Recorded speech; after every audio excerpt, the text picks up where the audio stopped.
Algeria পরীক্ষা দিয়ে কাল শুরু হচ্ছে আর্জেন্টিনার বিশ্বকাপ মিশন। পুরোপুরি ফিট মেসি মার্টিনেজ। রাতে মাঠে নামছে ফ্রান্স ৬৮ বছর পর একদিনে ৪ ম্যাচই ড্র।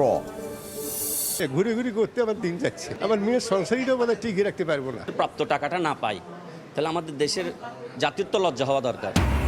পেনশনের টাকা পাওয়ার আগেই মারা যাচ্ছেন ৩০ ভাগ শিক্ষক।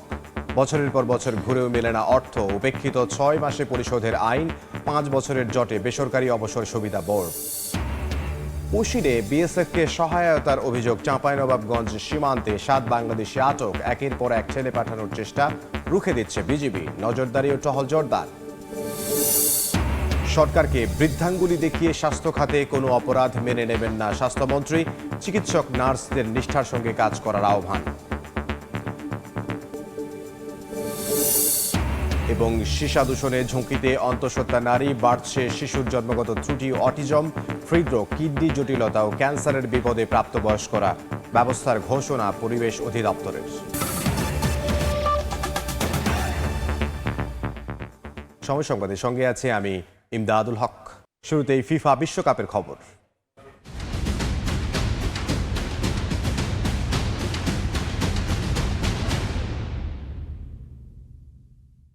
আলজেরিয়া পরীক্ষা দিয়ে কাল শুরু হচ্ছে আর্জেন্টিনার বিশ্বকাপ মিশন। কয়েকজন ফুটবলারের ইনজুরি নিয়ে শঙ্কায় ছিল দল, তবে প্রথম ম্যাচের আগেই ফিট দলের সবাই।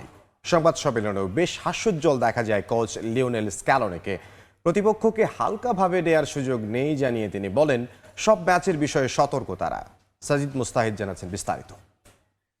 আগে আর্জেন্টিনা এবং আলজেরিয়া দলের প্রেস কনফারেন্স শেষ হয়েছে এবং দুটো প্রেস কনফারেন্সেই ছিলাম। যদিও ভাষাগত অনেক আসলে সমস্যা ছিল, তারপরও আসলে ইন্টারপ্রেটারের মাধ্যমে যতটুকু জানতে পেরেছি, এবং অনেক আর্জেন্টিনার সাংবাদিকও কিন্তু এখানে রয়েছেন, তারা যেটা বলেছেন যে আর্জেন্টিনার দল কিন্তু অনেকটা নির্ভর এবং ইনজুরি মুক্ত, যার কারণে কিন্তু আমরা দেখেছি প্রেস কনফারেন্সে বেশ হাস্যোজ্জ্বল দেখা গেছে লিওনেল স্কালোনিকে। কিছু ইনজুরি সমস্যা নিয়ে কিন্তু আর্জেন্টিনা দল এই বিশ্বকাপে এসেছিল, তবে ঠিক প্রথম ম্যাচের আগে সব ফুটবলার ইনজুরি মুক্ত এবং একই সঙ্গে সবাই কিন্তু কালকের ম্যাচের জন্য পুরোপুরি ফিট এবং আলজেরিয়ার বিপক্ষে মাঠে নামতে মুখিয়ে আছে আর্জেন্টিনা ফুটবল দল। আমি কথা বলেছিলাম কয়েকজন সাংবাদিকের সঙ্গে যে আসলে কি বলেছেন লিওনেল স্কালোনি তার এই প্রেস কনফারেন্সে।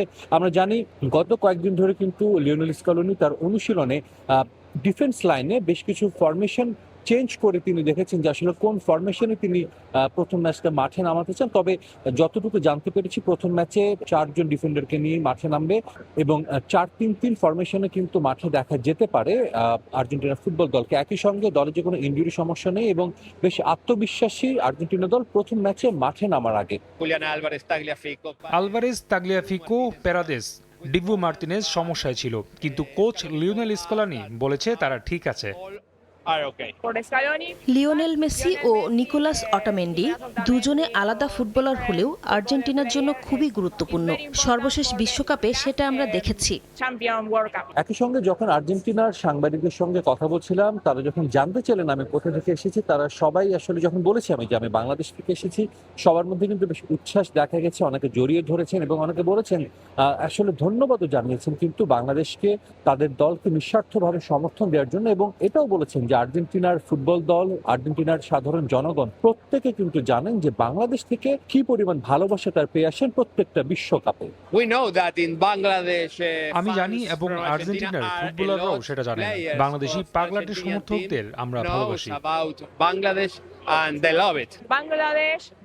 বাংলাদেশের মানুষ আর্জেন্টিনা জাতীয় দল নিয়ে খুবই উচ্ছ্বসিত। আমি চাই এবারের বিশ্বকাপেও তেমনটাই থাকুক। ব্রাজিল, স্পেন, নেদারল্যান্ডস বিশ্বকাপের 3 ফেভারিট নিজেদের প্রথম ম্যাচেই হোঁচট খেয়েছে। পয়েন্ট হারিয়ে শুরু করেছে বিশ্বকাপ। আলজেরিয়ার বিপক্ষে প্রথম ম্যাচ আর্জেন্টিনা ফ্যান্স এবং আর্জেন্টিনার পুরো দল নিশ্চয়ই চাইবে না তেমন কোনো ফলের পুনরাবৃত্তি হোক। এই কানসাস সিটিতে জয় দিয়ে বিশ্বকাপ শুরু করার লক্ষ্য আলবিসেলেস্তেদের। কানসাস সিটি থেকে সাজিদ মুস্তাহিদ, সময় সংবাদ, যুক্তরাষ্ট্র। সেনেগালের বিপক্ষে ম্যাচ দিয়ে আজ বিশ্বকাপ মিশন শুরু করছে হট ফেভারিট ফ্রান্স। তরুণ ও অভিজ্ঞদের নিয়ে গড়া স্কোয়াডে ভরসা রাখছেন ভক্তরা। এমবাপ্পে, দেমবেলেদের হাত ধরে জয় দিয়ে মিশন শুরু হবে, এমনটাই প্রত্যাশা ফ্রান্সে বসবাসরত বাংলাদেশি ফুটবল সমর্থকদের। ফ্রান্স থেকে সমর্থকদের সেই প্রত্যাশার কথা জানাচ্ছেন মোহাম্মদ লুৎফুর রহমান বাবু। 2002 বিশ্বকাপে ফ্রান্স দলকে হারিয়ে চমকে দেওয়া সেই সেনেগালের সাথে 2026 বিশ্বকাপের প্রথম ম্যাচেই মুখোমুখি হচ্ছে এবারের বিশ্বকাপে হট ফেভারিটের শীর্ষে থাকা ফ্রান্স। তবে সেবারের বিশ্বকাপ ফ্রান্স স্কোয়াডের তুলনায় এবারের বিশ্বকাপ ফ্রান্স স্কোয়াডে বেশ উদীয়মান তরুণ খেলোয়াড়ের পাশাপাশি রয়েছেন অনেক অভিজ্ঞতা সম্পন্ন বিশ্বের সেরা ফুটবলার। মাইকেল অলিস থেকে শুরু করে কিলিয়ান এমবাপ্পে কিংবা উসমান দেম্বেলের মতো ফুটবলাররা রয়েছেন এবারের ফ্রান্স বিশ্বকাপ স্কোয়াডে। তবে গতিদানব হিসেবে পরিচিত কিলিয়ান এমবাপ্পে যদি তার সেরাটা দিতে পারেন তবে ফ্রান্সের পক্ষেই ফলাফল আসার সম্ভাবনা বেশি বলে মনে করেন ফুটবল বোদ্ধারা। আশাবাদী ফ্রান্সই জিতবে। সেই সুবাদে আমি আমার জব থেকে ছুটি নিয়েছি, সমস্ত বন্ধু বান্ধব নিয়ে চায়ের আড্ডা হবে। আর যেখানে এমবাপ্পের মতো ভালো প্লেয়ার আছে ফ্রান্সের, সেখানে আমাদের ট্রফি ফ্রান্সেই থাকবে। আমি আশা করি যে ফ্রান্স দল তাদের বেস্টটাই দিবে এবং জয় দিয়েই তাদের এই অভিযানটা শুরু করবে। আর বিশ্বের মধ্যে ফ্রান্স একটা শক্তিশালী দল, আমরা সবাই জানি। ফ্রান্সের দলের মধ্যে অনেক প্রতিভাবান খেলোয়াড়রা আছেন। এবারের বিশ্বকাপের ফ্রান্স ও সেনেগালের প্রথম ম্যাচে ফ্রান্স জিতবে এমন প্রত্যাশার কথাই জানিয়েছেন দেশটিতে বসবাসরত বাংলাদেশি ফুটবল সমর্থকরা। বর্তমানে ফ্রান্সের যে ফুটবল প্লেয়াররা আছে খুবই স্কিলফুল এবং স্টেমিনা ফুটবলার, তাই গ্রুপের প্রথম ম্যাচ সেনেগালের সাথে অনায়াসে জয়লাভ করবে। সেই স্কোয়াড, সেই স্কিল, সেই স্টেমিনা ফ্রান্স টিমের আছে। ফ্রান্স টিমের আছেন বিশ্বমানের একজন কোচ, যিনি দীর্ঘদিন এই ফ্রান্সকে একটি শক্তিশালী টিমে রূপান্তরিত করেছেন। তবে সেনেগালও একেবারে ছেড়ে দেবার পাত্র নয়। আফ্রিকার শক্তিশালী এই ফুটবল দলেও রয়েছেন বেশ কয়েকজন সেরা ফুটবলার, যারা যে কোনো সময় খেলার ফলাফল বদলে দিতে সক্ষম। আমি আশাবাদী ফ্রান্স বিশ্বের একটা অন্যতম সেরা ফুটবল দল। এখানে তরুণ তুর্কি মাইকেল অলিস এবং উসমান দেম্বেলের মতন অভিজ্ঞ প্লেয়ার আছে এবং আমি আশাবাদী জিততে হলে সেনেগালের সাথে ভালো খেলতে হবে। আফ্রিকার শক্তিশালী দল সেনেগাল কি আবারও চমকে দিয়ে এবারের মিশন শুরু করবে, নাকি দেশমের শীর্ষ বাহিনী জয় দিয়ে তাদের এবারের বিশ্বকাপের অভিযান শুরু করবে, তা দেখার জন্য ফ্রান্স সেনেগালের ম্যাচের একেবারে শেষ পর্যন্ত অপেক্ষায় থাকতে হবে। ফ্রান্সের প্যারিস থেকে মোহাম্মদ লুৎফুর রহমান বাবু, সময় সংবাদ।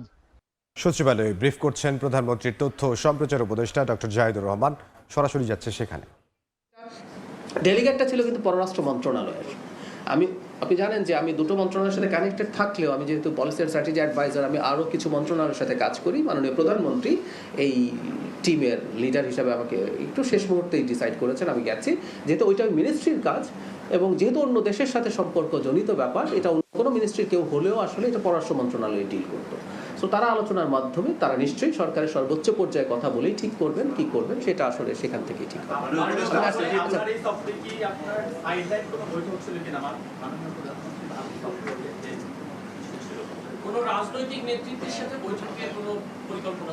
সাইড লাইনে আসলে এটা তো আপনারা জানেন, আইওরা একটা হচ্ছে ভারত মহাসাগরের উপকূলের দেশগুলো একটা সংগঠন, তারা নানান ইস্যুতে কাজ করে, এটাই ছিল।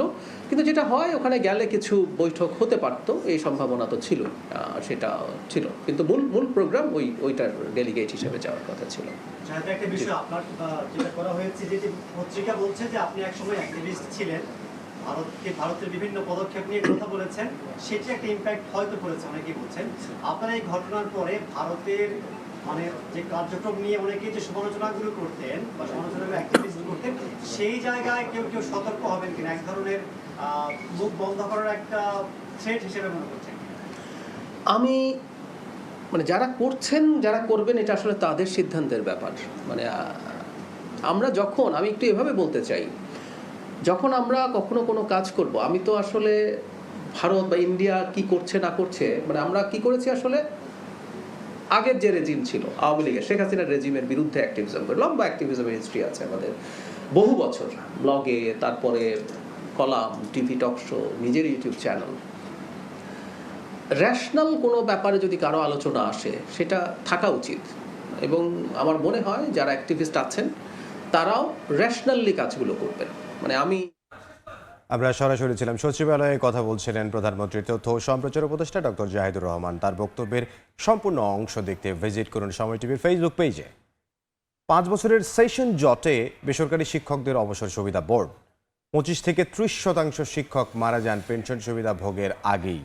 যতটুকু পাওয়ার কথা তাও আটকে আছে সফটওয়্যার জটিলতা এবং ফাইলের দীর্ঘ সূত্রতায়।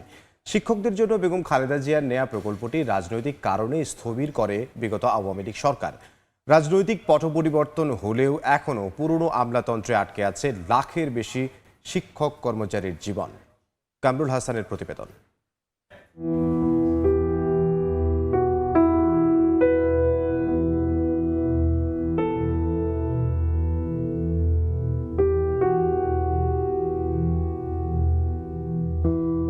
অবসরে যাওয়া বাবা এখন প্যারালাইজড। চট্টগ্রামে হাসপাতালের চিকিৎসা ব্যয় মেটাতে হিমশিম খাচ্ছে পরিবার। পেনশনের ভাতার জন্য মেয়ে ঘুরছে অবসর ও কল্যাণ ট্রাস্টের দপ্তরে দপ্তরে। গাইবান্ধার এক স্কুলের নৈশ প্রহরী শফিউল আলমের সংগ্রামটাও দীর্ঘদিনের। অবসরের টাকাটার জন্য ঘোরাঘুরি করতেছি, ঘুরে ঘুরি করতে আমার দিন যাচ্ছে।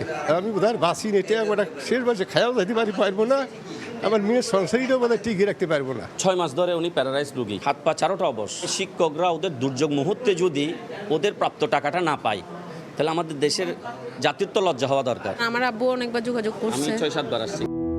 আর আবুল কাশিমের বাবা পেনশনের অপেক্ষায় থেকে পাড়ি জমিয়েছেন 2020 সালে। 6 বছর পরও বাবার পেনশনের অর্থ তুলতে ঘুরছেন দাঁড়ে দাঁড়ে। তারিখ আসে তারিখ যায়, কিন্তু আসে না কোনো সুখবর। 6 বছর হয়েছে, আজকে 2026, এখন পর্যন্ত আমি অফিসে আসতেছি যাইতেছি, মানে তারা যে সঙ্গে যা কাগজ বলে আমি তাই দিতেছি। মারা গেছে 2020-এ। টাকার জন্য বারবার আসতেছে আর বলতেছে এই যাবে, কিন্তু আজকে বললো যে সফটওয়্যারের সমস্যা, কবে সফটওয়্যার ভালো হবে এটা জানি না। 6 মাসের মধ্যে শিক্ষকদের অবসর ভাতা পরিশোধের আইন থাকলেও তা যেন এখনো ফাইলবন্দি।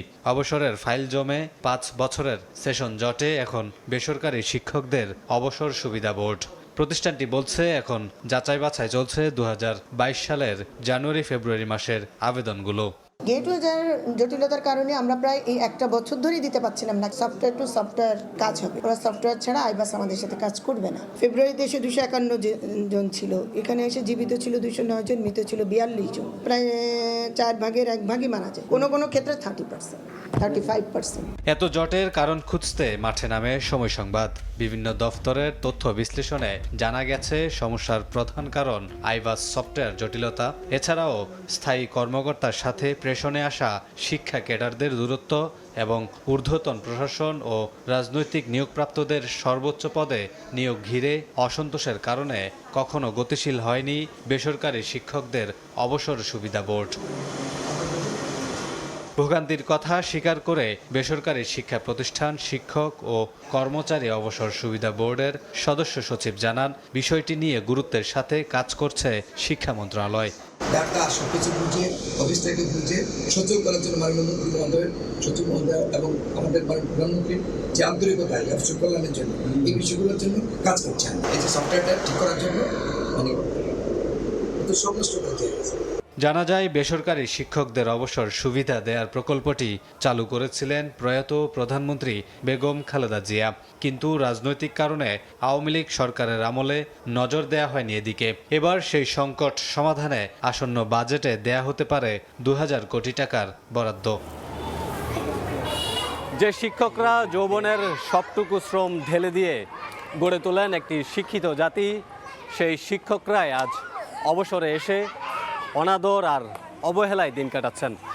আর তাই তো জীবনের শেষ দ্বারপ্রান্তে এসে দাঁড়িয়ে নিজের অবসরের প্রাপ্য সবটুকু অর্থ বুঝে পেতে চান কোনো প্রকার দীর্ঘসূত্রতা ছাড়াই। এখন দেখার প্রশ্ন, সরকারের সংশ্লিষ্ট মহল সেদিকে নজর দেয় কিনা। কামরুল হাসান, সময় সংবাদ, ঢাকা।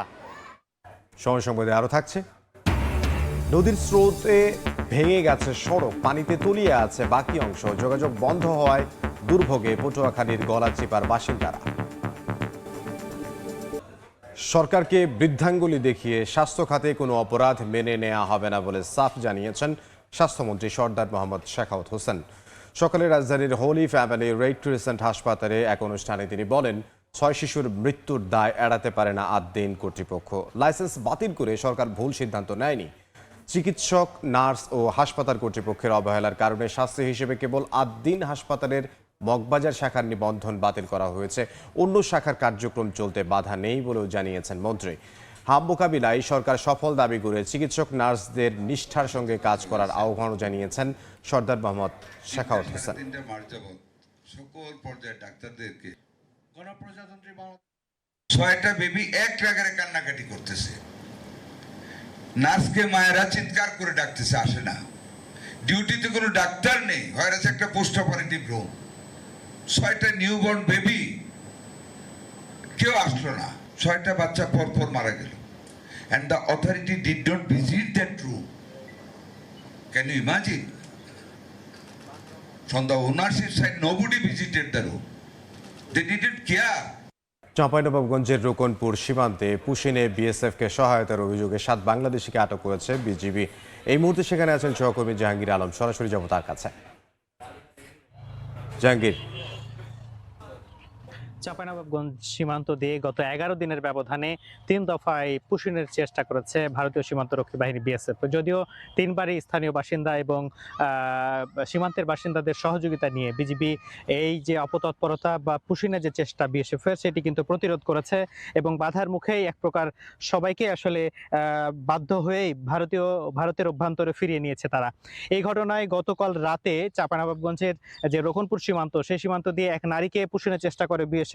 এরপর স্থানীয়দের সহযোগিতা আসলে তাকে আটক করে বিজিবিকে সোপর্দ করা হয়। বিজিবি আসলে তাকে আবারও ভারতীয় অভ্যন্তরে পাঠায়। এই ঘটনায় জড়িত থাকার অপরাধে পুশিনের যে কার্যক্রম, এই কার্যক্রমে সহযোগিতা করার অপরাধে রোকনপুর যে সীমান্ত এর যে এলাকা, সেই গ্রামের প্রায় 7 জন নাগরিককে তারা আটক করেছে বিজিবি এবং এরপর পুলিশের সোপর্দ করা হয়েছে। এই মুহূর্তে যদিও আমরা নাম পরিচয় জানতে পারিনি, তবে পুলিশের পক্ষ থেকে বলা হচ্ছে এই মুহূর্তে তারা গমস্তপুর থানায় তাদেরকে আটকে রাখা হয়েছে এবং তাদের বিরুদ্ধে বিজিবি নিয়মিত মামলা করছে এবং তাদেরকে মামলা করার পরে আদালতের মাধ্যমে সোপর্দ করা হবে। বিজিবির পক্ষ থেকে বলা হচ্ছে এই ধরনের ঘটনায় সীমান্তের যে এলাকাগুলো রয়েছে সেগুলোতে আসলে ব্যাপক তৎপরতা এবং বিভিন্ন টহল কার্যক্রম এবং নজরদারি বৃদ্ধি করা হচ্ছে। পাশাপাশি সচেতন করা হচ্ছে স্থানীয় নাগরিকদের যাতে কোনো ধরনের পুশিনের কার্যক্রমে তারা সহযোগিতা না করে বিএসএফ বা যারা বাংলাদেশের অভ্যন্তরে আসছে তাদেরকে। এই ছিল চাঁপাইনবাবগঞ্জের সীমান্ত থেকে আমার কাছে সর্বশেষ। চাঁপাইনবাবগঞ্জ থেকে সহকর্মী জাহাঙ্গীর আলম। সময় সংবাদে আরও থাকছে। অবশেষে থামছে যুদ্ধ, অনলাইনে ইরানের সঙ্গে চুক্তি সইয়ের দাবি ট্রাম্পের। আনুষ্ঠানিকতা শুক্রবার, স্বাক্ষর নিয়ে বিবৃতি না দিলেও সমঝোতাকে বিজয় আখ্যা তেহরানের। পরিবেশের পাশাপাশি জনস্বাস্থ্যের জন্য বড় হুমকি সীসা দূষণ। গবেষণা বলছে ভয়াবহ এই দূষণে দেশে বাড়ছে অটিজম ও বুদ্ধি প্রতিবন্ধী শিশু। প্রজনন সক্ষমতার ওপরও পড়ছে নেতিবাচক প্রভাব। রয়েছে বন্ধ্যাত্ব, জন্মগত ত্রুটি এবং মৃত সন্তান প্রসবের ঝুঁকিও। বড়দের ক্ষেত্রে দেখা দিচ্ছে দীর্ঘমেয়াদে হৃদরোগ, কিডনি জটিলতা ও ক্যান্সারের আশঙ্কা। সীসা দূষণ নিয়ে আবু সাইদ নিশানের ধারাবাহিক প্রতিবেদনের আজ শেষ পর্ব। ক্যামেরায় ছিলেন অনুপ দত্ত। নার্ভাস সিস্টেমটাকেই ব্রেকডাউন করে দেয়, প্রিমেচিওর বার্থ হওয়ার সম্ভাবনা থাকে। 25 থেকে 30 বছর পর্যন্ত আপনার থেকে যায়। নীরবে শরীরে ঢুকছে বিষ, খেলনা, রং, প্রসাধনী, মশলা, ব্যাটারি পুনর্ব্যবহার কিংবা দূষিত পরিবেশ, সবখানেই মিলছে সীসার উপস্থিতি। মাছ, মাংস, শাকসবজি থেকে শুরু করে নানা ভোগ্যপণ্যের মাধ্যমে প্রতিনিয়ত মানুষের শরীরে প্রবেশ করছে এই বিষাক্ত ধাতু। কমছে শিশুর মেধা, ক্ষতিগ্রস্ত হচ্ছে মস্তিষ্ক, কিডনি ও স্নায়ুতন্ত্র। অথচ বেশিরভাগ মানুষই জানেন না দূষিত মাটি, পানি, বায়ুর মাধ্যমে শরীরে প্রবেশ করছে ভয়ঙ্কর ভারী ধাতু সীসা। শিল্পবর্জ্য, দূষিত সেচের পানি, রাসায়নিক সার ও কীটনাশকের অনিয়ন্ত্রিত ব্যবহার সীসা দূষণের অন্যতম কারণ। এসব দূষণ কৃষি জমিতে জমা হয়ে খাদ্যচক্রের মাধ্যমে ফিরে আসছে মানুষের শরীরে। বিশেষজ্ঞদের মতে শিশুর শরীরে সামান্য পরিমাণ সীসাও মস্তিষ্কের বিকাশে স্থায়ী ক্ষতি করতে পারে। এতে কমে যায় আইকিউ, মনোযোগ ও শেখার ক্ষমতা। শুধু শিশুরাই নয়, ঝুঁকিতে রয়েছেন অন্তঃসত্ত্বা নারীরাও। নারী গর্ভাবস্থার আগে বা গর্ভাবস্থার সময় যদি লেড এক্সপোজারের সম্মুখীন হয়, তার মিসক্যারেজ হওয়া বা স্টিল বার্থ, প্রিমেচিওর বার্থ হওয়ার সম্ভাবনা থাকে। সে জন্ম নেওয়ার পর নানান ধরনের আসল ত্রুটি নিয়ে সে জন্ম হয়। 0 to 6 years old যারা, তাদের ব্রেন ডেভেলপমেন্টের ক্ষেত্রে সম্পূর্ণভাবে প্রতিবন্ধকতা সৃষ্টি করে, অর্থাৎ নার্ভাস সিস্টেমটাকেই ব্রেকডাউন করে দেয়। একটা শিশুর আসার ক্ষেত্রেও যেমন বাধা সৃষ্টি করছে এই সীসা এক্সপোজার, এবং আসার পরে সেই শিশুটাও যে একটা সুস্থ শিশু হয়ে জন্মাবে তারও কোনো নিশ্চয়তা দেওয়া যাচ্ছে না, এটারও কারণ কিন্তু সীসা। বিশেষজ্ঞরা বলছেন রক্তে সীসা কয়েক সপ্তাহ থাকলেও হাড় ও দাঁতে জমা থাকতে পারে কয়েক দশক পর্যন্ত। দীর্ঘমেয়াদে এটি হৃদরোগ, স্ট্রোক, কিডনি জটিলতা, ক্যান্সার এবং কর্মক্ষমতা হ্রাসের ঝুঁকি বাড়ায়। বড়দের ক্ষেত্রে যেটা হয় যে আপনার কার্ডিওভাস্কুলার ডিজিজ বলি, যেমন হাইপার টেনশন বা অন্যান্য যেসব হার্ট ডিজিজ আছে সেগুলো হতে পারে। শরীরে যে বোন আছে এবং দাঁত, এই দুইটা জায়গায় হচ্ছে যে এটা ডিপোজিট হয়, এবং ডিপোজিট যদি এখানে একবার হয়ে যায় এটা 25 থেকে 30 বছর পর্যন্ত আপনার থেকে যায়। এই জায়গা থেকে বের হয়ে আসা খুব মুশকিল যখন আপনার ওই জায়গাটাতে চলে যায়। সীসা দূষণ রোধে সকল স্টেক হোল্ডারদের সমন্বয়ে কঠোর পদক্ষেপ নিতে চায় পরিবেশ অধিদপ্তর। পিএসটিআই, পরিবেশ অধিদপ্তর, ভোক্তা অধিকার অধিদপ্তর, নিরাপদ খাদ্য কর্তৃপক্ষ সবাই মিলে আমরা চেষ্টা করছি যে যেসব জায়গা থেকে লেড উৎপন্ন হয়, লেড ব্যবহার হয়, সেটাকে বন্ধ করা। সীসা দূষণ মোকাবেলায় জনসচেতনতা বৃদ্ধি এবং ঝুঁকিপূর্ণ জনগোষ্ঠীর রক্ত পরীক্ষা বাড়ানোরও পরামর্শ বিশেষজ্ঞদের। সীসা দূষণ শুধু পরিবেশগত সমস্যা নয়, এটি জনস্বাস্থ্য এবং ভবিষ্যৎ প্রজন্মের জন্য বড় হুমকি। এখনই কার্যকর পদক্ষেপ না নিলে নীরবে বিষের মূল্য দিতে হবে পুরো জাতিকেই। ক্ষতিগ্রস্ত হবে ভবিষ্যৎ প্রজন্মের মেধা, স্বাস্থ্য এবং দেশের অর্থনীতি। আবু সাইদ নিশান, সময় সংবাদ, ঢাকা।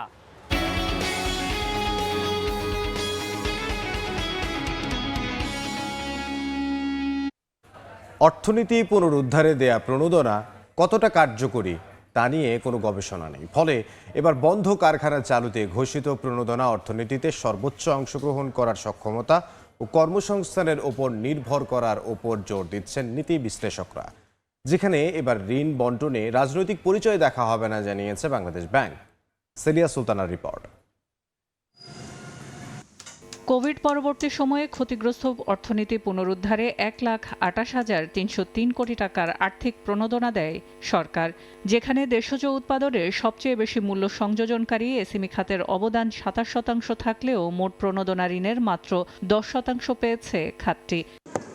ইউক্রেন রাশিয়া যুদ্ধের চাপ সামাল দিতে 2021-22 অর্থবছরে তৈরি পোশাক খাত, চামড়া, কৃষিপণ্য, পাটজাত পণ্য ও হালকা প্রকৌশল খাতে প্রণোদনার হার ছিল 1 থেকে 20% পর্যন্ত। পরবর্তী 2 অর্থবছরে 43টি রপ্তানি খাতে প্রণোদনায় নগদ সহায়তা দেয়া হয় একই হারে। 2024-25 অর্থবছরে এলডিসি উত্তরণের অংশ হিসেবে বেশ কিছু খাতে কমানো হয় প্রণোদনা। 2024-25 অর্থবছরে আবারও 43টি খাতে প্রণোদনা অব্যাহত রেখে কমে আসে প্রণোদনার হার। এবারও অর্থনৈতিক পুনরুদ্ধারে 41,000 কোটি টাকার ঋণ তহবিল ঘোষণা করেছে কেন্দ্রীয় ব্যাংক। সঠিক সুশৃঙ্খল অবস্থায় জবাবদিহিতার মাধ্যমে তারা যে স্কিম নিয়ে, সামাজিক নিরাপত্তা হোক, এটা তার ইন্ডাস্ট্রিয়াল ফেভার হোক বা ব্যাংকিং খাতে একটা ব্যবস্থাপনার মধ্যে ব্যবসায়ীর সহায়তা হোক, যাই হোক, এটা যাতে আসলে মিনিংফুল কিছু একটা হয় যেটা অর্থনীতিতে সত্যিকার ইম্প্যাক্ট ফেলতে পারে। এছাড়া 19,000 কোটি টাকা থাকছে বাংলাদেশ ব্যাংকের সহায়তার প্যাকেজে। তবে এবার উদ্যোগ কার্যকরী করতে প্রণোদনার ঋণ বন্টন রাজনৈতিক বিবেচনায় হবে না বলে জানায় বাংলাদেশ ব্যাংক। দেশের অনেক ব্যবসায়ী রাজনীতির সাথে সম্পৃক্ত, কিন্তু বাংলাদেশ ব্যাংক যখন কোনো অর্থনীতি নিয়ে ডিল করে সেখানে কিন্তু কোনো ব্যক্তির রাজনৈতিক পরিচয়টা বিবেচনা করার কোনো সুযোগ নেই। বিপুল পরিমাণ অর্থ ব্যয় করে স্থাপিত হয়েছে, কিন্তু দেশের অর্থনীতিতে এই মুহূর্তে কোনো ভূমিকা রাখতে পারছে না। আমরা তাকে আবার অর্থনীতিতে তাদের সম্পৃক্ততা সৃষ্টি করতে চাচ্ছি, তাদের মালিকানাটা টোটালি ইগনোর করে। বিশ্লেষণে দেখা যায় প্রতিবারই রপ্তানির জন্য অতিরিক্ত নগদ সহায়তা পেয়েছে পোশাক খাত। 2024-এ এই খাতে খেলাপির হার ছিল 26%, টেক্সটাইল খাতে 25%, চামড়া শিল্পে 12%, জাহাজ নির্মাণ 39% ছিল খেলাপি। ফলে এসব প্রণোদনা কতটা কার্যকরীভাবে বন্টন হয় বা অলস থেকে যায় তা নিয়ে প্রশ্ন থেকে যায় প্রতি অর্থবছর। সেলিয়া সুলতানা, সময় সংবাদ, ঢাকা। পটুয়াখালীর গলাচিপায় বকুলবাড়িয়া নদীর স্রোতে ভেঙে গেছে সড়ক, এতে দুর্ভোগে পড়েছেন স্থানীয়রা। এই মুহূর্তে সেখানে আছেন সহকর্মী মনির হোসেন বাদল, সরাসরি যাব তার কাছে। এলজিডি সড়কের এই কামালখালী বাঁধটি ভেঙে কিন্তু এই যে নদীর স্রোতে কিন্তু পানি লোকালয়ে প্রবেশ করছে, আর এই লোকালয়ে প্রবেশ করার কারণে কিন্তু এই এলাকায় প্রায় 3টি গ্রামের প্রায় কয়েকশো পরিবার কিন্তু পানিবন্দী অবস্থায় রয়েছে। আপনি দেখতে পাচ্ছেন যে এই যে কামারখালী এই যে একটি বাঁধ রয়েছে, এই বাঁধটি কিন্তু বিগত দিনে আমরা দেখেছি যে এটি গ্রামের পানি নদীতে বের করার জন্য কিন্তু বৃষ্টির পানি বের করার জন্য কিন্তু এখানে একটি বাঁধটা কেটে কিন্তু একটি স্লুইস করার স্থানীয়রা চেষ্টা করে, পরবর্তীতে একটি স্লুইসও করে। এরপরে একটি ট্রাক যাওয়ার সাথে সাথে কিন্তু এটি আবার ভেঙে ডেবে যায়, যার কারণে বর্তমানে এই 3-4 দিন হয়েছে এই এলজিডির এই যে সড়কটি কামারখালী বাঁধটা রয়েছে, এই বাঁধটি কিন্তু নদী ভেঙে সম্পূর্ণ কিন্তু বিধ্বস্ত হয়ে যায়। আপনি দেখতে পাচ্ছেন যে এই যে পাতাবুনিয়া যে খালটি রয়েছে, খালের যে জোয়ারের পানির তীব্রতা রয়েছে, তীব্রতা পানি কিন্তু লোকালয়ে পানি কিভাবে হুড় করে লোকালয়ে প্রবেশ করতেছে, যার কারণে এই এলাকায় যে রবি শস্য রয়েছে এই রবি শস্যর কিন্তু ব্যাপক ক্ষতি হচ্ছে। এছাড়া কিন্তু এই এলাকার যে মাছের ঘের রয়েছে, পুকুরের মাছ রয়েছে, এগুলো কিন্তু সম্পূর্ণ কিন্তু এই নদীর পানিতে কিন্তু ভেসে যাচ্ছে। এলাকাবাসী কিন্তু বারবার চেষ্টা করাও কিন্তু এটি কোনো রকম নিয়ন্ত্রণে আসতে পারছে না। এ বিষয়ে আমি পটুয়াখালী যে এলজিডি নির্বাহী প্রকৌশলী রয়েছে তার সাথে কথা বলেছি। এছাড়া গলাচিপা যে ইউনো রয়েছে উপজেলা নির্বাহী কর্মকর্তা তার সাথে কথা বলেছি। তারা বিষয়টা জানিয়েছে যে খুব শীঘ্রই এখানে একটা বাঁধ দিয়ে যাতে লোকালয়ে প্রবেশ না করে, সাধারণ মানুষের দুর্ভোগ না হয়, সে বিষয়টি কিন্তু তারা আসলে ব্যবস্থা গ্রহণ করবে, এমনটি কিন্তু আমাদেরকে এখানকার সাধারণ মানুষ কিন্তু এখানকার জানিয়েছে। যদি এই এলাকার বাঁধ না দেওয়া হয় তাহলে হয়তো আর কয়েকদিনের ভিতর এই এলাকার বাড়িঘর সবকিছু সম্পূর্ণ তলিয়ে যাবে। এই ছিল আমার কাছে যে লোকালয়ে পানি প্রবেশ করছে তার সর্বশেষ। পটুয়াখালী থেকে সহকর্মী মনির হোসেন বাদল। আধিপত্য বিস্তারকে কেন্দ্র করে নরসিংদীতে দুই গ্রুপের সংঘর্ষে আহত হয়েছেন 5 জন।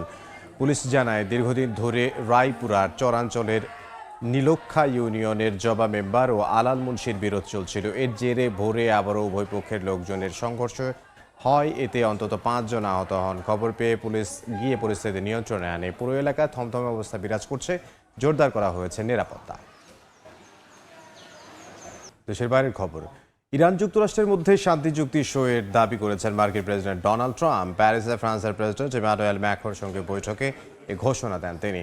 ট্রাম্প বলেন, অনলাইনে চুক্তি হলেও আনুষ্ঠানিক চুক্তি সই হবে শুক্রবার সুইজারল্যান্ডের জেনেভায়। একই সঙ্গে শুক্রবার থেকেই হরমুজ প্রণালী পুরোপুরি খোলা হবে বলে জানিয়েছেন তিনি। যদিও ইরানের পক্ষ থেকে এখনও আনুষ্ঠানিক কোনো বিবৃতি আসেনি, সইয়ের মধ্য দিয়ে শুরু হবে 60 দিনের গুরুত্বপূর্ণ কূটনৈতিক বাস্তবায়ন পর্ব। এ পর্যায়ে শীর্ষ সংবাদগুলো জানিয়ে দিচ্ছি আরও একবার। আলজেরিয়া পরীক্ষা দিয়ে কাল শুরু হচ্ছে আর্জেন্টিনার বিশ্বকাপ মিশন। পুরোপুরি ফিট মেসি মার্টিনেজ। রাতে মাঠে নামছে ফ্রান্স। 68 বছর পর একদিনে 4 ম্যাচই ড্র। ঘুরে ঘুরে করতে আমার দিন যাচ্ছে, আমার মেয়ের সংসারীটাও বোধহয় টিকিয়ে রাখতে পারবো না। প্রাপ্ত টাকাটা না পাই, তাহলে আমাদের দেশের জাতীয়ত্ব লজ্জা হওয়া দরকার। পেনশনের টাকা পাওয়ার আগেই মারা যাচ্ছেন 30 ভাগ শিক্ষক। বছরের পর বছর ঘুরেও মেলে না অর্থ। উপেক্ষিত 6 মাসে পরিশোধের আইন। 5 বছরের জটে বেসরকারি অবসর সুবিধা বোর্ড। এবং পুশিনে বিএসএফকে সহায়তার অভিযোগে চাঁপাইনবাবগঞ্জ সীমান্তে 7 বাংলাদেশি আটক। একের পর এক ছেলে পাঠানোর চেষ্টা রুখে দিচ্ছে বিজিবি। নজরদারি ও টহল জোরদার।